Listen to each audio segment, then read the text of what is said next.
nouvelle vidéo où je vais répondre à vos questions que vous m'avez posées suite à ma publication sur Facebook et sur Instagram dans lequel je vous disais de pouvoir me poser des questions. Donc la vidéo va être répartie en 3 catégories, tout ce qui concerne ma grossesse et l'avant d'arrivée d'Eden, tout ce qui concerne l'arrivée d'Eden, l'éveil, etc. Et la troisième partie où il y aura toutes les autres questions. Donc je les ai résumées, regroupées, j'ai pas pu tout sélectionner parce que vous m'avez posé beaucoup de questions, mais je reposerai un ask dans quelques temps, ne vous inquiétez pas. Donc si vous voulez ne pas louper la prochaine fois, n'hésitez pas à me rejoindre sur Facebook et sur Instagram. Les liens seront en barre d'infos et à la fin de la vidéo. Alors on commence tout de suite par la catégorie grossesse. Désiriez-vous un deuxième enfant? Quel âge souhaitez-vous entre les deux? Donc oui, à la base moi je n'en voulais qu'un, mais maintenant que j'ai Eden, j'aimerais un deuxième et idéalement au niveau écart entre 2 et 3 ans, mais comme la personne a bien complété dans sa question, ou préfères-tu attendre que ton projet ait pris son envol correctement? Bien sûr que ça va y jouer. Je vais forcément voir comment évolue ma société et il faudra que ma société est assez évoluée, c'est-à-dire de façon à ce que je puisse mettre au moins du beurre dans mes épinards, c'est-à-dire je ne demande pas à gagner 1000-2000 euros, mais voilà, quand je gagnerai au moins de façon à pouvoir permettre un complément dans la famille, pourquoi pas à ce moment-là lancer le deuxième, même si idéalement j'aimerais pouvoir gagner un vrai revenu avant de lancer le deuxième, mais dans ce cas-là, je pense que le délai de 2-3 ans d'écart va être extrêmement compliqué à tenir. Puisque je pense qu'il va falloir bien 2-3 ans avant que ma société fonctionne réellement.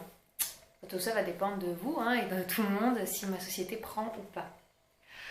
Comment as-tu annoncé ta grossesse à ta famille ou tes amis? Alors, on n'a pas fait d'annonce originale puisque mon chéri était tellement en joie de l'arrivée quand je lui ai annoncé que j'étais enceinte qu'il a voulu annoncer à tout le monde. Limite, il prenait le téléphone et il les appelait. Moi, je voulais au moins qu'on le fasse d'en face. Donc, je n'ai pas pu préparer de petites surprises spécifiques. Pour le deuxième, c'est quelque chose que je ferai. Donc, on les a vus en face et puis on leur a raconté la petite anecdote du « il va falloir qu'on change d'appartement ». Bon, pourquoi? Qu'ils nous demandaient. Parce qu'il va nous falloir 2 chambres et là... C'était en joie et moi surtout la plus belle réaction sera celle de mon grand-père, ça m'aura toujours marqué et il est vraiment très en amour et très heureux d'être arrière-grand-père, donc c'est que du bonheur.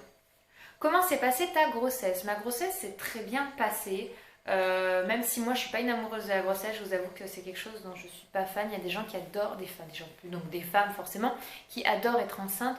Moi c'est pas mon cas, j'ai énormément de mal à accepter que mon corps change autant. J'ai l'impression de revivre une adolescence en pire, où vous grandissez, vous avez votre corps qui change, vous chopez des boutons, des cheveux gras. Enfin moi j'avais pas une peau spécialement un bouton, mais alors là c'était Bagdad, pouf, la lune était sur moi, des creux, des bosses, voilà.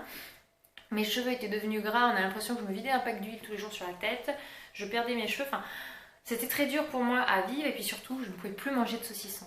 Et moi j'adore vraiment, je suis amoureuse du saucisson et ça a été dramatique. Mais voilà, je m'en suis passée et maintenant j'en mange et je me fais plaisir. J'espère que pour le deuxième je serai immunisée. Je vais faire ce qu'il faut. Bon, je sais pas ce qu'il faut faire, mais je vais trouver parce que je pourrais pas revivre 9 mois sans saucisson quand même. Ensuite, question suivante. Depuis combien de temps êtes-vous en couple? Nous sommes en couple depuis un peu moins de 4 ans. Ouais, 3 ans et demi, on va dire, on a 3 ans et demi là. Voilà, donc nous sommes un jeune couple. Voilà, il y a beaucoup de couples qui attendent des années avant d'avoir un enfant. Nous, je suis tombée enceinte, ça faisait presque 1 an qu'on vivait en appartement. Donc, voilà, les choses se sont découlées de la sorte. Puis si vous me suivez sur une vidéo, vous savez que ça a été une grossesse surprise et pas voulue mais surprise puisque je n'étais pas censée avoir la possibilité d'avoir des enfants puisqu'à 18 ans, lors d'une consultation, on m'a annoncé que mes trompes étaient sans doute bouchée et que du coup il faudrait que je passe par les FIV pour avoir un enfant, enfin logiquement.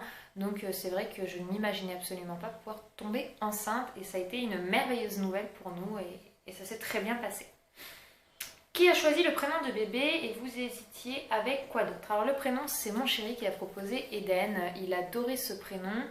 Moi je ne l'avais jamais entendu et maintenant que mon fils a ce prénom je me rends compte que beaucoup le portent et des filles aussi puisque c'est un prénom à l'origine anglais et en Angleterre c'est beaucoup plus porté par les hommes que par les femmes et en France c'est l'inverse. Maintenant moi je suis pas raciste, c'est un prénom mixte et puis voilà, ça va très bien. On hésitait avec quoi d'autre? Moi je voulais appeler mon fils Raphaël, donc du coup c'est son deuxième prénom et je sais que si j'ai un deuxième enfant, si c'est un garçon il portera un prénom espagnol. Voilà, puisque c'est mes origines et que mon fils je ne veux pas qu'il m'appelle maman mais mama puisque c'est pour moi très important. Voilà, quoi d'autre? À un moment, nous avons failli hésiter à partir du 7e mois entre Eden et Taylor. On a failli appeler notre fils Taylor. Ça a été une grosse hésitation et d'aujourd'hui, je suis contente qu'on ait choisi Eden puisque c'était notre coup de cœur de base. Alors ça, c'est la petite question indiscrète qui m'a fait sourire mais que je comprends. Combien de temps après l'accouchement avez-vous repris une vie sexuelle? Donc si ça vous intéresse, moi, je peux vous faire une vidéo sur tout ce qui concerne le couple après l'arrivée d'un enfant, à quoi on doit s'attendre, les moins, les plus, les différences, comment mieux aborder la chose, pas forcément qu'au niveau sexuel, mais nous passons de 2 à 3, ce qui est un changement énorme dans un couple, surtout qui représente le jeudi, vous savez, celui qui est au milieu de tout et qui prend toute l'attention.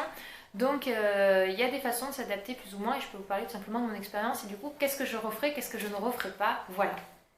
Donc ça vous intéresse, dites-le moi en commentaire. Donc au bout de combien de temps, je vais répondre donc à la question, au bout de combien de temps après l'accouchement avez-vous repris une vie sexuelle? Ça faisait bien 1 mois, tout simplement parce que déjà de manière générale, de toute façon, on vous dit d'éviter de reprendre les galipettes avant que ça fasse 1 mois que vous ayez accouché, surtout si vous avez une épisiotomie, ce qui était mon cas. Mon fils a une grosse tête, malheureusement ça ne passait pas, donc j'ai eu une jolie épisiotomie, c'était un grand bonheur pour moi.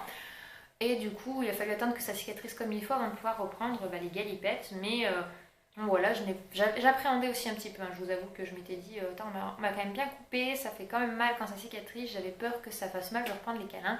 Et puis pas du tout, donc tant mieux. Avez-vous une préférence pour le sexe de bébé? Non, pas du tout. Et vraiment, même si j'ai un deuxième, j'en aurais pas. Pour moi, fille ou garçon, ça n'a pas d'importance. Même si je vois que beaucoup ont souvent des préférences pour un sexe, moi je ne comprends pas le fait d'avoir une préférence. Après, quand on en a un, je peux comprendre que pour le deuxième, on aimerait l'autre sexe, histoire que ça change. Moi, pas du tout.